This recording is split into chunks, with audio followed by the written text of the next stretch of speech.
context, a timetable, because here's what we face as I understand it. Because of the California court decision, your agency is opening for those who previously were protected by DACA and whose protection or registration has come to an end, an opportunity to reapply.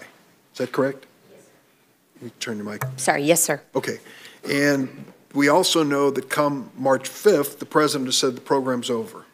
So those who would have expiring DACA protection as of March 5th would not be able, under the president's directive of September 5th, to apply for new DACA status. Is that correct? Yes, that's correct. And you have said, and I assume it reflects the administration, that you do not believe President Trump has the authority to extend the March 5th deadline. Yes, sir. Okay.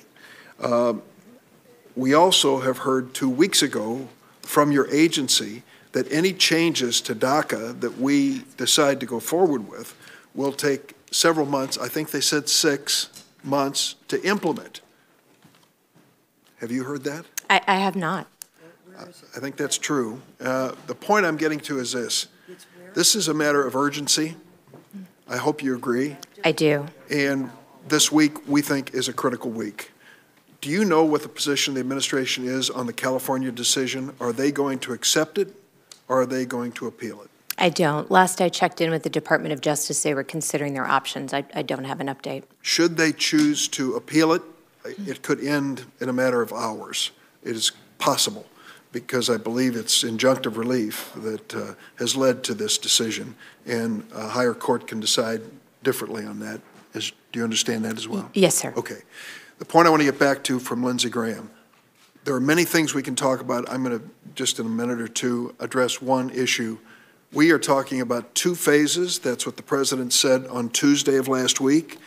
We believe, Senator Graham and I and many others, there are lots of big issues involving immigration, involving security, but we also believe there's a sense of urgency and immediacy to dealing with DACA and to doing it in a fashion where the president's checklist of 4 items are included. That's why we've brought forward this bipartisan approach.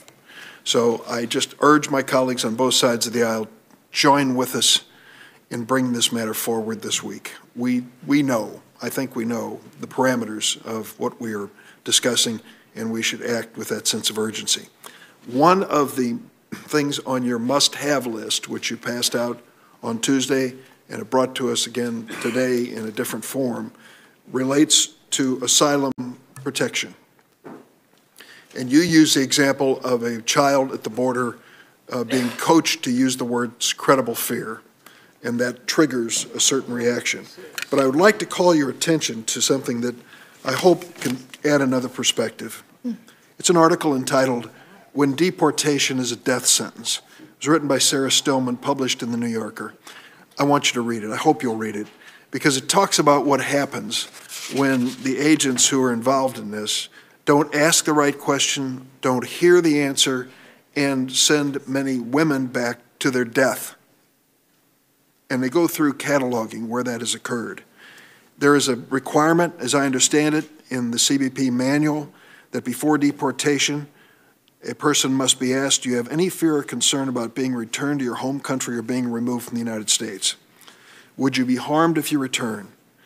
And that the agent asking the question has no authority to evaluate the validity of that fear. Instead, if the answer is in the affirmative, they are referred to an asylum officer. Is that your understanding as well? Yes, sir. Okay. They're then told in the same manual, err on the side of caution, apply the criterion generously. Yet it turns out an ACLU report in 2014, now this is before your time, found that 55% of those who were stopped and questioned were not asked that critical question, and that of those who ended up saying affirmatively they were concerned, only 40% were protected and allowed to stay. It's known, I'm thinking, I hope you'll concede, asylum seekers are not entitled to lawyers. Children as young as 3 years of age have been asked to represent themselves. With a lawyer in the process, someone seeking asylum has 5 times the likelihood that they'll be allowed to stay in the United States. So when you get into the area of asylum and making this quicker, you also run the risk that you're sending people to their death. I am not exaggerating, because we know the Central American countries have, unfortunately, the highest murder rates in the world. And the gang activity down there that we fear coming to the United States is rampant down there. How would you balance that? How would you address those two concerns? Well, I would look at them separately. First of all, I do look forward to reading this article and certainly to see what we have done since 2014 to ensure that the manual and those questions are asked and are followed up on appropriately. We have a duty to protect those who are in fear of their life. I stand very firmly on that. So I'm happy to work with you if there's anything else we can do, or if it's not clear, we need to do both of those.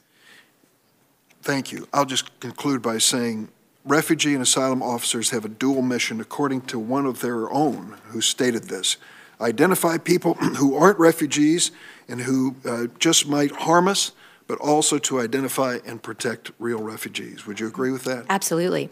Thank you. Thank you, Madam Chair. Thank you.